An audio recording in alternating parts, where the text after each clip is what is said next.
इतिहासमै अत्यन्त कठिन घडीमा छ। कोरोना भाइरसका कारणले हामी सबैलाई प्रकृतिले खुम्चाइदिएको छ। हामीले हाम्रा गतिविधि सञ्चालन गर्न पाएका छैनौँ। हाम्रो यही कार्यक्रम पनि थोरै सङ्ख्यामा प्रत्यक्ष र बाँकी भर्चुअलको माध्यमबाट सहभागी भई अत्यन्त सहजतापूर्वक मनाउन बाध्य भएका छौँ। महासङ्घको वार्षिक साधन सभाको यस उद्घाटन समारोहमा यहाँ सहभागी रहनुभएका र भर्चुअल मार्फत हामीलाई जोडिनुभएका सबै आमन्त्रित पाहुनाहरूप्रति हार्दिक अभिवादन टक्राउन चाहन्छु। आजको संवेदनशील अवस्थामा निजी क्षेत्रको प्रतिनिधिमूलक संस्था उद्योग वाणिज्य महासङ्घको महत्त्वलाई मनन गरी हाम्रो यो कार्यक्रमको औपचारिक उद्घाटन समारोह आयोजनाका लागि प्रधानमन्त्री निवासमा यो हल हाम्रो लागि उपलब्ध भएको छ। यो हाम्रो लागि गर्वको विषय हो। हामीले यसलाई सिङ्गो निजी क्षेत्रलाई सम्मानीय प्रधानमन्त्रीज्यूबाट दिनुभएको उच्च महत्त्वको रूपमा बुझेका छौँ। हाम्रो यस साधन सभालाई विशेष महत्त्व दिई हाम्रो निमन्त्रणालाई स्वीकार गरी उद्घाटन समारोहमा पाल्नुभएका प्रमुख अतिथि सम्मान्य प्रधानमन्त्रीज्यूमा नेपालको सम्पूर्ण निजी क्षेत्रको तर्फबाट हार्दिक कृतज्ञता ज्ञापन गर्न चाहन्छु। सम्मान्य प्रधानमन्त्रीज्यूको गरिमय उपस्थिति र निजी क्षेत्रलाई प्राप्त माया ममताबाट हामी अत्यन्त उत्साहित छौँ। On behalf of FNCCI, I would like to welcome all our esteemed partners. उद्घाटन समारोहमा प्रत्यक्ष र प्रविधि मार्फत जोडिनुभएका माननीय मन्त्रीज्यूहरू, सचिवज्यूहरू, एक्सिलेन्सिजहरू, ट्रेड युनियनका नेताज्यूहरू, महासङ्घका उपस्थित निवर्तमान अध्यक्षज्यू, पूर्व अध्यक्षज्यू, वर्तमान तथा पूर्व पदाधिकारीज्यूहरू र साधन सभालाई भाग लिन मुलुकबाट पाल्नुभएका आदरणीय उद्योग व्यवसाय मित्रहरू, अन्य विशिष्ट व्यक्तिहरू, सञ्चारकर्मी, सम्पूर्ण अतिथिगणप्रति, साथीहरूप्रति सबैलाई हार्दिक स्वागत टक्राउन चाहन्छु। तपाईहरू सबैको अथक मेहनतबाट राष्ट्रिय अन्तर्राष्ट्रिय तहमा आफूलाई नेपालको निजी क्षेत्रको एक सशक्त संस्थाको रूपमा स्थापित गराउने सफल भएको उद्योग वाणिज्य महासङ्घको गौरवपूर्ण 54औं वार्षिक साधन सभा आफैमा एक महत्त्वपूर्ण उत्सव हो। गएको एक वर्षदेखि विश्व कोरोना भाइरसको कारण महामारीमा चपेटमा परेको छ। विश्वका लाखौं मानिसहरू कोभिडको संक्रमणको चपेटमा परेका छन् भने लगभग 14 लाख मानिसहरूको दुःखद निधन भइसकेको छ। हाम्रै देशमा पनि हजारौं मानिस कोभिडको सङ्कटको चपेटमा परेका छन् भने लगभग 1500 मानिसको दुःखद निधन भइसकेको छ। सङ्कटको यस घडीमा कोभिड संक्रमणमा परि उपचार गराइरहनुभएका सम्पूर्ण दाजुभाइ दिदीबहिनी, उद्यमी व्यवसायिक प्रति शीघ्र स्वास्थ्य लाभको कामना सहित निधन हुनेहरूको परिवारमाथि हार्दिक संवेदना प्रकट गर्दै मृतकहरूप्रति सम्पूर्ण निजी क्षेत्रको तर्फबाट भावपूर्ण श्रद्धाञ्जली अर्पण गर्दछु। साथै मुलुक र मुलुकवासीलाई कोरोनाको चपेटबाट बचाउन अग्रभागमा रहिरहनुभएका आफ्नो जिम्मेवारी पूरा गर्न अहोरात्र खटिने डाक्टर्सहरू, सम्पूर्ण स्वास्थ्य कर्मीहरू, सुरक्षा निकायहरू, सरसफाई कर्मीहरू कठिन घडीमा पनि अग्रभागमा रहेर सूचना सङ्कलन गरी जनतालाई सूचित गराउन खटिनुभएका सञ्चारकर्मीप्रति आभार प्रकट गर्न चाहन्छु। कोभिडले मानवीय क्षतिको साथै विश्वको अर्थतन्त्रलाई इतिहासकै कठिन अवस्थामा धकेलिदिएको छ। विश्वका शक्तिशाली मुलुकहरू भारत, अमेरिका, चीन, युरोपियन देशहरू गम्भीर आर्थिक सङ्कटमा जाँदैछ भने उनीहरूको अर्थतन्त्र ऋणात्मक उन्मुख भइरहेको छ। इन्टरनेसनल लेबर अर्गनाइजेसनका अनुसार कोभिड सङ्कटका कारणले विश्वका इन्फर्मल इकोनोमीमा कार्यरत 2 अरब मानिसहरू मध्ये 1 अरब 60 करोड मानिसहरू प्रत्यक्ष प्रभावित भएका छन्। यसले विश्वको आधा जनसङ्ख्याको अत्यन्त जोखिममा छन् र तिनको जीवन चर्चा गम्भीर सङ्कटमा रहेको छ। कोभिडको महामारीको कारणले मुलुकको अर्थतन्त्र अत्यन्त प्रभावित भएको छ। करिब 6-7 महिनाको प्रत्यक्ष लकडाउनमा जाँदा विशेष गरी पर्यटन क्षेत्र, निर्माण, हवाई स्थल यातायात, मुद्रा होलसेल व्यापार, उत्पादनमूलक, आवास तथा खाद्य सेवा, घर जग्गा व्यवसाय नराम्रोसँग प्रभावित भएका छन्। नेपाल राष्ट्र ब्याङ्कको सर्वे अनुसार लकडाउनको अवधिमा 4% मात्र उद्योग व्यवसाय पूर्ण रूपमा सञ्चालन, 35% व्यवसायहरू आधा रूपमा सञ्चालन र 31% उद्योगहरू व्यवसायहरू पूर्ण रूपमा बन्द भएको छ। ब्याङ्कको सावा ब्याज भुक्तानी र कामदारको ज्याला तलब भुक्तानी, सरकारलाई तिर्नुपर्ने कर, राजस्व, विद्युत महसुल भुक्तानीमा ठूलो समस्या पर्न आएको छ। यसबाट लाखौं उद्योग व्यवसाय प्रत्यक्ष प्रभावित हुन पुगेको छ। योजना आयोगले गठन गरेको कार्यदलको प्रतिवेदन अनुसार कोभिडका कारणले जीडीपीमा करिब 200 अर्बको आर्थिक नोक्सानी मुलुकलाई पर्न गएको तथ्याङ्क पनि बाहिर आइसकेको छ। अझै पनि कोभिडसँग जुझ्दै आगामी दिनमा कसरी लड्ने भन्ने ठूलो दुविधा र सङ्कटमा निजी क्षेत्र छ। वर्ल्ड ब्याङ्कको अनुसार कोभिडको कारणले गतिविधि ठप्प हुँदा सन् 2020 मा नेपालको आर्थिक वृद्धि दर 0.2% र 2021 मा नेपाली अर्थतन्त्र 0.6% मा सीमित हुने प्रोजेक्सन भइसकेको छ। आईएलओले कोभिडको सङ्कटका कारण नेपालमा 16 देखि 20 लाख कामदारको कामविहीन हुने उनीहरूको अनुमान छ। विशेष गरी प्रमुख श्रम गन्तव्य देशबाट कामविहीन भई नेपालीहरू फर्कने क्रम जारी छ। यो जनशक्तिको व्यवस्थापनको लागि सरकारले कम्तीमा 10 लाखलाई रोजगारी सृजना गर्नुपर्ने आवश्यकता देखिएको छ। लकडाउनको पश्चात सामान्य अवस्थामा फर्कने औसतमा करिब 2-3 वर्ष लाग्ने देखिएको छ भने पर्यटन क्षेत्रमा सामान्य अवस्थामा फर्कन 5 वर्ष लाग्ने यस क्षेत्रको जानकारीको अनुमान छ। सम्माननीय प्रधानमन्त्रीज्यू, राष्ट्रिय अन्तर्राष्ट्रिय आर्थिक परिदृष्टिहरूले अबका दिन मुलुकको अर्थतन्त्रमा निकै ठूलो चुनौती आउने कुरा देखिरहेको छ। सम्माननीय प्रधानमन्त्रीज्यूको स्वयंबाट केही दिन अघि मात्र अहिलेको सङ्कटमा मुलुकको अर्थतन्त्र र उद्योग व्यवसायलाई कसरी अगाडि बढाउने भन्ने सम्बन्धमा निजी क्षेत्रलाई गम्भीर विचार विमर्शन यही हलमा भएको थियो। हामीले सम्माननीय प्रधानमन्त्रीज्यूको उक्त प्रयासलाई अति नै महत्त्वपूर्ण लिँदै यो परिस्थितिमा अर्थतन्त्रलाई राइट ट्र्याकतर्फ लैजान नेपाल सरकार तथा निजी क्षेत्रको बीच पार्टनरसिप अप्रोचमा काम गर्नुपर्ने सुझावसहित सम्माननीय प्रधानमन्त्रीज्यूमा देहाय सुझाव राख्न अनुमति चाहन्छु। हाम्रो चुनौतीहरूलाई हामीले अब अवसरको रूपमा लिनुपर्छ। कोभिड प्रभावित उद्योग व्यवसायका लागि सरकारले बजेट तथा मौद्रिक नीति मार्फत ल्याएका कार्यक्रमले निजी क्षेत्रका तर्फबाट हामीले स्वागत गर्न चाहन्छौँ। त्यसको प्रभावकारी कार्यान्वयनको लागि पनि हामी विनम्र अनुरोध गर्न चाहन्छौँ। नेपालको कुल जनसङ्ख्याको ठूलो अंश युवा वर्ग न छ र हाम्रो पुँजी पनि युवा नै हो।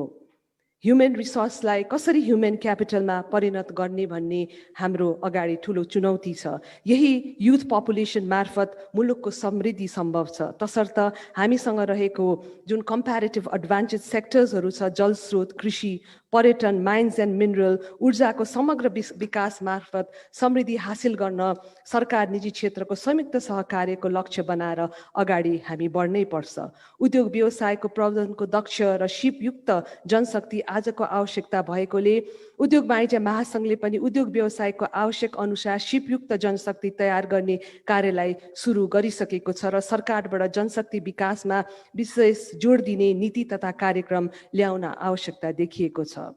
कोभिड सङ्कटका कारणले पछिल्लो पल्ट विश्व अर्थतन्त्रलाई डिजिटलमा उन्मुख भएकोले यसबाट प्रविधि, सेवा र पर्यटन क्षेत्रले तुलनात्मक लाभ उठाउन सक्ने हुँदा सरकारका नीति तथा कार्यक्रम सोही अनुरूप आउनुपर्ने र सरकारका दैनिक कार्य सञ्चालनका लागि आर्थिक कारोबार समेत डिजिटलमा उन्मुख बनाउनुतर्फ विशेष कार्य अगाडि बढाउनु पर्ने छ। राष्ट्रिय गौरवका योजनाहरू समयमा नसक्दा मुलुकले निकै ठूलो आर्थिक क्षति भोग्नु परेको छ। वर्षौंदेखि सुरु भएका तर समयमा नसकेका यस्ता भौतिक आयोजना फास्ट ट्र्याकबाट सम्पन्न गर्न खास गरी हाम्रा सम्माननीय प्रधानमन्त्री ज्यूको जुन भावनाहरूतर्फ हामी सम्मान गर्न चाहन्छौँ। यसले मुलुकको अर्थतन्त्रलाई अगाडि बढाउन थप लगानी आकर्षण र नयाँ परियोजनाको सुरुवात गर्न माग प्रदर्शित गर्दछ। बहुप्रतिष्ठित र निकै बहसको विषय बनेको विद्युत प्रसारण लाइन र सडक पूर्वाधार विकाससँग जोडिएको मिलेनियम च्यालेन्ज कर्पोरेसन एमसीसी परियोजनामा राष्ट्रिय सहमतिको साथ छिटो पारित गर्नुपर्ने हाम्रो निजी क्षेत्रको सुझाव छ। यसले विद्युत प्रसारणको पूर्वाधार विकासमा निकै ठूलो सहयोग गर्ने, रोजगारीको अवसरहरू प्रदान गर्ने र यसबाट थप अन्य परियोजना समेत भित्राउन सहयोग पुग्ने हुँदा अविलम्ब यसलाई पारित गर्ने वातावरण बनाइस् र उद्योग वाणिज्य महासङ्घबाट आवश्यक सहयोग गर्नको लागि हामी तयार रहेको निवेदन गर्न चाहन्छु। निजी क्षेत्रको सङ्घीय प्रतिनिधिमूलक संस्था महासङ्घले आफ्नो बलियो सञ्जाल मार्फत राष्ट्रिय अन्तर्राष्ट्रिय अर्थतन्त्रमा ब्लड सर्कुलेसन गराउन बलियो धमनीको काम गरेको छ। सरकारलाई जतिसुकै सङ्कटमा पनि बलियो साथ दिएको छ। विगतका महाविपत्ति परेका समयमा सरकारलाई सहयोग गर्ने, जस्तै कोभिडको महासङ्कटमा पनि उद्योग वाणिज्य महासङ्घले आफ्नो बलियो नेटवर्क मार्फत आम सर्वसाधारणको दैनिक जीवनमा सङ्कट आउन दिएन। उद्योग वाणिज्य महासङ्घले हाम्रो माननीय उद्योग वाणिज्य तथा आपूर्ति मन्त्रीज्यू र त्यहाँको मन्त्रालयसँग मिलेर सहकार्य गरेर हामी अगाडि बढिरहेका छौँ। आफ्ना सदस्य सबै उद्योग धन्दालाई निर्वाह सञ्चालन गर्न लगायत आवश्यक वस्तुको उत्पादन तथा आपूर्ति प्रणालीलाई हामीले बचायौँ। कठिन अवस्थामा पनि आफू र आफ्नो परिवारको ज्यान समेत जोखिममा राखेर मुलुकको अर्थतन्त्रलाई चलायमान राख्न अग्रभागमा रहेर काम गरिरहनुभएका सम्पूर्ण उद्योग व्यवसायमा म यस अवसरमा हार्दिक सम्मान प्रकट गर्दछु र नमन पनि गर्न चाहन्छु। समुन्नति मुलुक निर्माणका लागि सम्मान्य प्रधानमन्त्रीज्यूले लिनुभएका समृद्ध नेपाल सुखी नेपालीको राष्ट्रिय दृष्टिकोणले निजी क्षेत्रलाई उत्साहित बनाएको छ। दिगो आर्थिक वृद्धि, रोजगारी सृजना र गरिबी निवारण लगायत कल्याणकारी कामको एक प्रमुख साझेदार बन्न अवसर सम्माननीय प्रधानमन्त्रीज्यूले महासङ्घलाई प्रदान गर्नु निजी क्षेत्रको लागि गौरवको विषय हो। निजी क्षेत्रलाई सदैव विश्वासमा लिएर काम गर्नुपर्ने मान्यता राख्नुहुने सम्माननीय प्रधानमन्त्रीज्यूको आर्थिक समृद्धि र आर्थिक विकासको चाहनालाई सफल पार्ने अभियानमा निजी क्षेत्र सारथी बन्न चाहन्छ, सहयोगी बन्न प्रतिबद्ध छ, जसका लागि निजी क्षेत्र सदैव सरकारको साथ र सहयोगको अपेक्षा राखेको छ। उद्यमी व्यवसायी मित्रहरू, निजी क्षेत्रको सर्वोच्च संस्था उद्योग वाणिज्य महासङ्घसँग जोडिएको 13 वर्षभन्दा बढी समय काम गर्ने मौका मलाई मिल्यो। प्रारम्भ कार्यकारिणी समितिको सदस्यको रूपमा प्रवेश गरेर 1 दशक जति नेतृत्वमै पछिल्लो दिन झन्डै 3 वर्षभन्दा बढी समय महासङ्घको प्रत्यक्ष नेतृत्व गर्ने अवसर मैले पाएँ। 54 वर्षको इतिहास बोकेको मुलुकको निजी क्षेत्रको सर्वोच्च संस्थामा पहिलो महिला अध्यक्षको रूपमा मैले एउटा सौभाग्य मलाई मिल्यो। I am the first woman, but I feel I won't be the last woman to lead FNCCI, and I wish more women to be to see in future also. So निजी क्षेत्रलाई एक सशक्त क्षेत्रको रूपमा स्थापित गराउने मेरो प्रयास रह्यो। मेरो प्रयासलाई मलाई सहयोग र साथ दिने मेरा पदाधिकारी साथीहरू र कार्य समितिका साथीहरूलाई धन्यवाद दिन चाहन्छु। मेरा अग्रज पूर्व अध्यक्षज्यूहरूले सधैँ सल्लाह र सहयोग गर्नुभएकोमा धन्यवाद र सम्मान गर्न चाहन्छु। स्थानीय तहमा आर्थिक व्यावसायिक विकासमा निजी क्षेत्रको भूमिका सधैँ नै महत्त्वपूर्ण हुन्छ। प्रदेश र स्थानीय सरकारसँग सहकार्यलाई थप मजबुत बनाई स्थानीय आर्थिक विकासका निजी क्षेत्रको अर्थपूर्ण सहभागिता बढाउन मेरो निरन्तर प्रयास रह्यो। विशेष गरी पछिल्लो पल्ट नेपालको श्रम बजारमा आवश्यक सूचनाको अभावको कारणले उद्योग व्यवसायले भोग्नु परेको समस्यालाई सम्बोधन गर्ने कार्यमा युरोपियन युनियनसँग मिलेर दक्षता परियोजनालाई ब्रिटिस काउन्सिलको सहयोगमा महासङ्घले नेतृत्वमा अरू व्यवसायी सङ्घ संस्थाहरूसँग समेत साझेदारीमा employers led labour market secretariat परियोजनामा कार्यान्वयनमा ल्याएको छ। परियोजनाले नेपालको श्रम बजारको माग अनुसार कार्य गर्ने, श्रम बजारसँग सम्बन्धित महत्त्वपूर्ण नीति, कानुन, कार्यक्रम तथा योजना तयार गर्ने समेत ठूलो सहयोग गर्ने मैले विश्वास लिएको छु। मुलुकभरका उद्योग व्यवसाय मित्रहरू, निजी क्षेत्रको प्रतिनिधिमूलक संस्था महासङ्घको पूर्ण लोकतान्त्रिक अभ्यास गर्दै आजसम्म आइपुगेको छ। महासङ्घले आफ्नो हरेक वार्षिक साधारण सभा निर्धारित समयभित्र एक निश्चित मितिमा सम्पन्न गर्दै आएको छ र महासङ्घको नेतृत्व पनि सोही अनुसार परिवर्तन भएको छ। कोभिडको सङ्कटको कारणले मुलुककै पूर्ण रूपमा लकडाउन गएकोले हामीले गएको वर्ष चैत 28-29 गते गर्नुपर्ने साधारण सभा सम्पन्न गर्न पाएनौँ। सरकारबाट स्वीकृति प्राप्त भएपछि हामीले आफ्नो साधारण सभा आयोजना गर्न लागेका हौँ। साधारण सभाको आयोजनाको क्रममा हामीले हाम्रा सहभागी उद्यमी व्यवसाय प्रतिनिधि साथीहरूको पूर्ण सुरक्षाको पनि प्रबन्ध मिलाएका छौँ भने नेपाल सरकारले तोकेको मापदण्ड अनुसार हामी हाम्रो निर्वाचन गर्दैछौँ। यो साधारण सभाले महासङ्घको आगामी नेतृत्व चयन गर्दैछ। यसपछि म मेरो टिम निवर्तमान हुँदैछौँ। महासङ्घको विधान र वरिष्ठ उपाध्यक्षको नै आगामी नयाँ कार्यकालमा स्वतः अध्यक्ष हुने हुँदा मेरा वरिष्ठ उपाध्यक्ष श्री शेखर गोल्छाजीले महासङ्घको नेतृत्व सम्हाल्दै हुनुहुन्छ भने बाँकी पदका लागि पर्सि 13 गते निर्वाचन हुँदैछ। निर्वाचन एक असल लोकतान्त्रिक अभ्यास हो र लोकतन्त्रको यही नै एउटा ब्युटी पनि हो। निर्वाचनमा हार जित स्वाभाविकै हुन्छ। निर्वाचन पश्चात आउने परिणामसँगै निर्वाचनका बेलामा रहेर समूहगत भावना त्यागेर स्पोर्ट्सम्यानसिपको भावना अनुरूप चल्नु पर्दछ र त्यसले संस्था अझ बलियो र निजी क्षेत्रलाई सशक्त बनाउन सहयोग पनि पुग्दछ। नेपाल उद्योग वाणिज्य महासङ्घ एक जीवन्त संस्था हो। एक जीवन्त संस्थालाई अगाडि बढाउन निर्वाचित भएर आउने नयाँ टिमलाई निर्वाह काम गर्न दिने वातावरण हुनुपर्दछ। नेतृत्वले चाहेको बेलामा सल्लाह, सहयोग र अनुभव दिनु अग्रजहरूको धर्म हो र अग्रजले सोही अनुसार आफ्नो भूमिका निर्वाह गर्नुहुन्छ भन्ने मैले विश्वास र एवं मान्यता लिएको छु। यो अवसरमा मेरो वरिष्ठ उपाध्यक्ष श्री गोल्छाजीलाई आगामी नेतृत्वको लागि हार्दिक बधाई र शुभकामना पनि दिन चाहन्छु र उहाँको कार्यकालमा उहाँले वरिष्ठ उपाध्यक्ष भएर निर्वाह गर्नुभएको सशक्त भूमिकाप्रति म मुक्त कण्ठले प्रशंसा पनि गर्न चाहन्छु। निर्वाचनबाट आउने टिमलाई मेरो अग्रिम बधाई र शुभकामना पनि छ। हामीले केही समयपछि महासङ्घको संस्थागत विकास मा भूमिका रहेका योगदान गर्ने महासङ्घका आबद्ध महानुभावहरू, महासङ्घसँग नजिक रहेर नेपालको आर्थिक व्यवसाय विकासमा सहयोग गर्ने कूटनीतिक न्यू र दार्शनिक संस्थाहरूलाई सम्मान गर्न गइरहेका छौँ।